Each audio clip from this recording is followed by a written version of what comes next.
So, guys, we all know I'm a Pan-Africanist, but I've been here thinking and deliberating about the US's relationship with the African continent, and I wanted to ask you, the viewers of our channels, Connect Africa, Africa Reimagined, is the United States a necessary evil that the African continent and the African countries cannot live without? Is it necessary that we must always give in to the dictates of the United States and its allies? Of course, that is the West, Europe, including Europe. Because these are countries which have caused so much harm to the African continent, a lot of destruction. And of course, on one hand, also, other people can say there's benefits that we gain from them. Of course, on my side, I don't see them. But of course, people would say that we gain in form of technology, these technologies which we use. If the West cut off our internet, we would not survive as Africans. We would not have any other means of communication. But there's Russia, there's China. And of course, on their side, they will claim that they give Africa aid, of course, which we all know that aid is not forthcoming. It's not really aid that is given to Africa, but rather it is a bait which is just used to steal from Africa. It is rather Africa which is giving aid to everyone. But of course, this false narrative persists and continues to be pushed around the world. Now, this is where we are asking a question. Is the West, is the United States and the West a group of necessary evil? Are they a necessary evil that Africa must live with amidst all this pain that they have caused to the African continent and the African people? And of course, we can talk of the slavery and the renaming of our people when they took them to the United States, and over the Atlantic. They went from being Africans. Now they have infused in their minds a lot of confusion, from being Africans to being African Americans to being Black Americans to being... So all of a sudden, these guys have stopped being Africans. Now they're something else, and they are evolving into something which we don't even understand up to now. Fundamentally Black Americans and all these kind of things. This is one of the harms which were caused.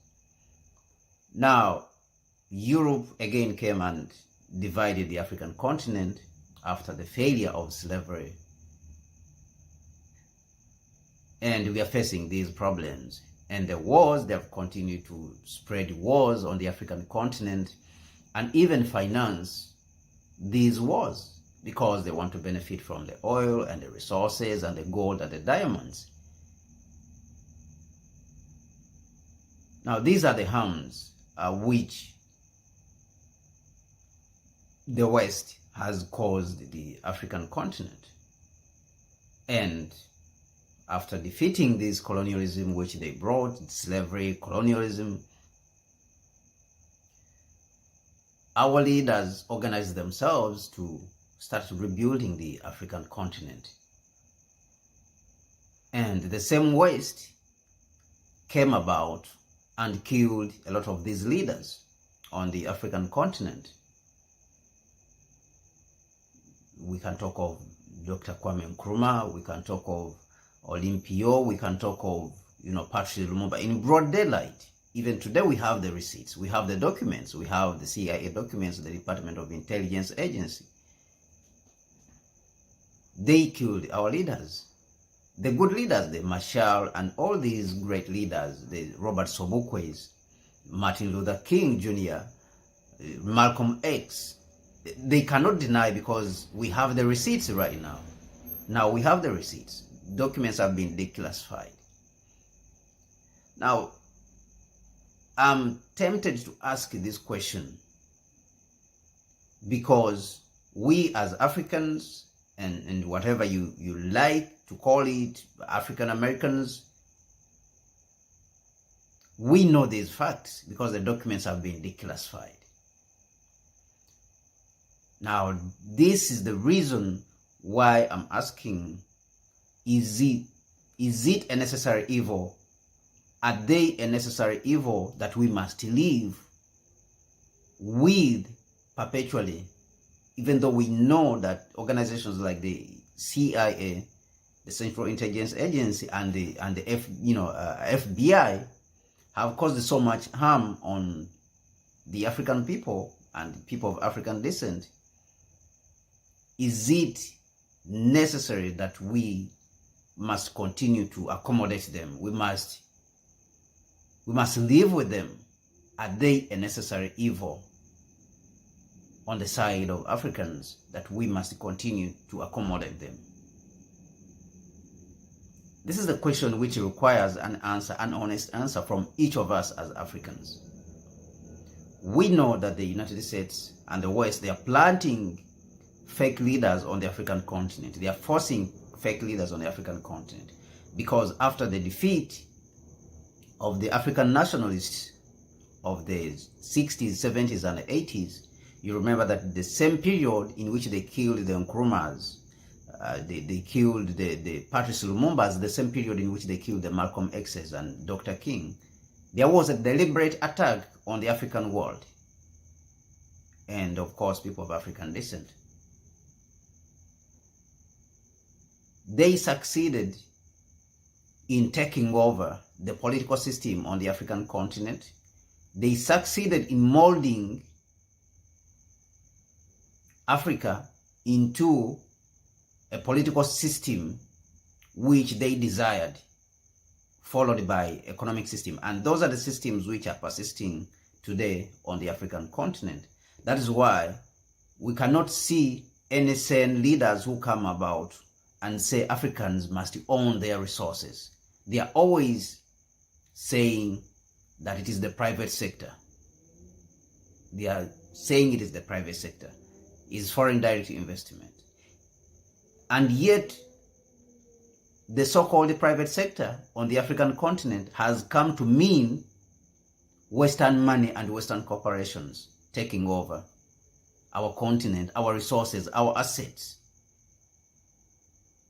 Or other groups, Western corporations or other groups they are in concert with, whether those groups are from Asia or anywhere else, whether it is Singapore or somewhere else. As long as those groups are not Africans, whether it is Indians, but as long as those groups are not African, that is what the private sector has come to symbolize on the African continent. Now, those leaders who showed us the right way to live, the right way to reconstruct our continent were removed. And those who are existent on the continent today, this is the narrative they are peddling. Even though some of them know that this narrative is false, it's not taking the continent anywhere. It has not taken the continent, the African continent, anywhere for the last 60 years after independence. So then, knowing this,